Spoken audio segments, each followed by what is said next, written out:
Assalamualaikum warahmatullahi wabarakatuh. Kembali lagi di belajar tajwid. Kita masih di pembahasan mad far'i yang disebabkan oleh hamzah. Dan hari ini kita akan membahas mad jaiz munfasil dan mad silah tawilah. Mad jaiz munfasil adalah mad yang bertemu dengan hamzah di kalimah yang berbeda. Ya, hamzah di kalimah setelahnya. Kalau mad silah tawilah adalah mad silah yang bertemu dengan hamzah. Dan itu pasti di kalimat yang berbeda, nggak mungkin di satu kalimat, nggak bisa. Kemarin kita sudah pernah membahas mad silah qasirah. Nah, mad silah tawilah itu mirip seperti mad silah qasirah, cuma bedanya dia tawilah gitu aja. Bedanya setelahnya ada hamzah. Ada yang mengkategorikan mad silah tawilah itu bagian dari mad jaiz munfasil. Tetapi sebenarnya ada perbedaan antara mad silah tawilah dengan mad jaiz munfasil. Kita akan melihat perbedaan itu ketika mereka waqaf. Tetapi ketika mereka wasal, memang secara hukum sama. Sama-sama dibaca kalau bukan 4 harokat, 5 harokat. Misalnya, A'udzu billahi minasyaitonir rajim. Bismillahirrahmanirrahim. Qul ya ayyuhal kafirun. Ya a, mad bertemu dengan hamzah di kalimat setelahnya. Ini mad jaiz.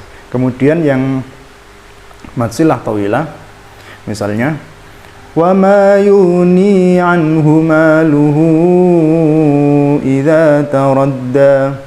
Hu bertemu dengan hamzah i di kalimat setelahnya. Nah, ini mad silah tawilah, sama 4 atau 5 harokat. Qul ya ayyuhal kafirun, 4.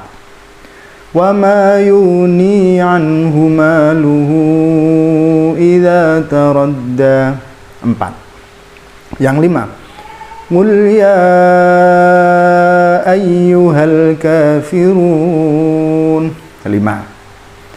Wa ma yughni anhu maluhu idza taradda, 5. Mungkin ada yang bertanya, kenapa ya ayyuha itu kok masuknya di mad jaiz munfasil bukan mad wajib muttasil? Padahal tulisannya kan nyambung. Jadi mad jaiz munfasil itu mad yang bertemu dengan hamzah di lain kalimat. Enggak peduli antar kalimat itu ada spasinya atau enggak. Nggak penting, nggak ada urusannya. Pokoknya dia kalimat yang berbeda, yang satunya mad, satunya ada hamzah di depannya, ya berarti itu mad jaiz munfasil. Nah, ya ayyuha, ya itu kalimat sendiri, ayu kalimat sendiri, ha juga kalimat sendiri. Ya itu kalimat apa? Kalimat huruf apa? Harfun nida. Ayu munadanya, jadi sudah beda kalimat, bukan satu kalimat. Meskipun nggak ada spasinya, meskipun tulisannya disambung. Sama seperti haula. Mudzabdzabina baina dzalika la ilaha ula'i wa la ilaha ula. Haula. Kalau ulanya itu memang masuk mad wajib muttasil, tapi ha ke u ini kan tulisannya nyambung tanpa spasi, tapi ini kalimat yang berbeda. Ha itu harfut tanbih, ula isim mausul, jadi masuknya mad jaiz munfasil, ulanya ulai. Nah itu kan satu kalimat, nah itu masuknya mad wajib muttasil. Kemudian ada pertanyaan lagi, kenapa imam-imam Masjidil Haram itu kalau baca mad jaiz dan baca mad silah tawilah itu kok pendek, kok cuma 2 harokat? Jadi begini, dalam thariqah syatibiyah, cara membaca mad jaiz, begitu pula mad silah tawilah, itu hanya ada 2. Kalau nggak 4 harokat, ya 5 harokat, nggak boleh kurang. Misalnya 3 harokat, 2 harokat nggak boleh, atau lebih 6 harokat nggak boleh. Hanya boleh kalau nggak 4, 5.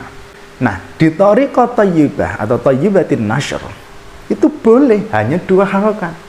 Nah, inilah yang dipakai oleh para imam Masjidil Haram. Kalau di Indonesia itu lumrahnya ikutnya itu syatibiyah. Kalau nggak 4 harokat, ya 5 harokat. Tetapi yang thariqah thayyibatin nashr itu juga cukup populer di Indonesia, cukup sering digunakan, terutama dalam acara khataman yang khatam cepet itu. Kalau baca 4 atau 5 harokat kan kelamaan, jadi pilihnya yang 2 saja. Apakah boleh? Boleh, selama tahu ilmunya. Tapi kan dia nggak punya sanad thariqah thayyibatin nashr, gimana? Loh, emangnya sanad yang thariqah Syatibiyah punya? Maksudnya kalau orang awam, ya udah gitu, ikut aja apa kata gurunya. Misalnya gurunya ngajarin, oh mad jaiz munfasil itu boleh dibaca 2 harokat, ya udah. Atau gurunya bacanya juga gitu, ya udah. Kalau orang awam ya ikuti aja guru, sama-sama nggak punya sanad gitu. Tapi sebenarnya sanad yang dimaksud sanad Al-Quran itu nggak harus terus punya catatannya, gurunya siapa, gurunya. Terus pokoknya kamu belajar sama guru, gurumu pasti belajar sama gurunya, gurunya pasti belajar, yaitu sanad. Wong orang awam itu Imam Hafiz siapa itu nggak tahu, Imam Asim siapa ya nggak ngerti, apalagi thariqah Syatibiyah, thariqah thayyibatin nashr apa nggak ngerti. Jadi ya udah ikuti aja gimana gurunya gitu. Apalagi yang belajarnya secara otodidak ya, lewat kaset, dan kaset itu rata-rata ya baca mad jaiznya itu ya 2 harokat gitu. Bahkan syekh-syekh yang banyak direkomendasikan oleh para ulama untuk didengarkan dan dipelajari secara otodidak itu bacanya rata-rata ya 2 harokat. Misalnya para qurra Mesir, Syekh Al-Husari, kemudian Syekh Al-Minshawi, itu yang banyak beredar 2 harokat mad jaiznya atau mad silatawilah. Beda lagi kalau buat pelajar, apalagi yang benar-benar fokus di dunia qiraat, ya harus sesuai dengan kaedah-kaedah yang sudah ditentukan, harus ada referensinya, harus linier dalam setiap thariqahnya. Kalau untuk orang awam ya udah taklid aja. Cuma memang amannya kalau baca mad jaiz munfasil dan mad silah tawilah, amannya buat orang awam, apalagi yang nggak bisa bedain antar kalimat, ini satu kalimat apa beda kalimat, sehingga nggak bisa bedain mana mad jaiz munfasil dan mad wajib mutasil, ya mending bacanya yang panjang aja, 4 atau 5 harokat aja, disamain aja mad jaiz terus mad silah tawilah sama mad wajib mutasil, samain aja, itu lebih aman. Apalagi nanti kalau ketemu dengan ayat yang beriringan itu antara mad jaiz dengan mad wajibnya, misalnya mudhabdhabina baina dzalika la ilaha ula'i wa la ilaha ula', gitu lebih aman. Itu kan beriringan antara mad jaiz dengan mad wajib. Habis mad jaiz terus mad wajib, nanti mad jaiz lagi terus mad wajib lagi. Itu kalau nggak bisa membedakan mana mad jaiz dan mana mad wajib, nggak bisa membedakan ini 1 kalimat atau 2 kalimat, itu ya repot niteninya, karena di atasnya sama-sama ada benderanya gitu. Jadi kalau baca mad jaiznya 2 harokat ya harus niten banget, harus ngerti banget ini mad jaiz apa mad wajib. Mudhabdhabina baina dzalika la ilaha ula'i wa la ilaha ula'. Ini kalau nggak terbiasa memang agak susah. Oke, itu tadi kalau wasol. Sekarang kalau waqaf. Jadi kalau waqaf antara mad jaiz munfasil dengan mad silah tawilah itu ada perbedaan. Perbedaannya adalah kalau mad jaiz munfasil waqaf, maka dia sudah tidak lagi menjadi mad jaiz munfasil, jadinya ya mad tabi'i. Meskipun setelahnya ada hamzah, tapi kan dia berhenti, jadi udah nggak ada hubungannya itu sama hamzah setelahnya. Misalnya innal munafiqina yukhadi'una Allah wa huwa khadi'uhum wa idza qamu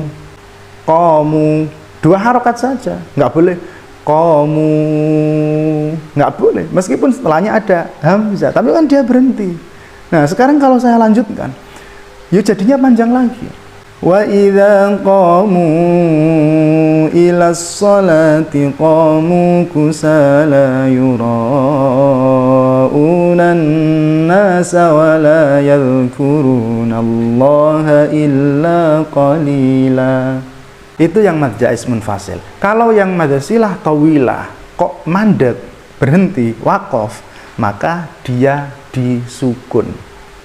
Wa ma yuni anhu maluh, bukan wa ma yuni anhu maluhu, bukan, juga bukan wa ma yuni anhu maluhu, enggak, juga bukan wa ma yuni anhu maluhu, enggak, tetapi wa ma yuni anhu maluh, gitu, disukun haknya.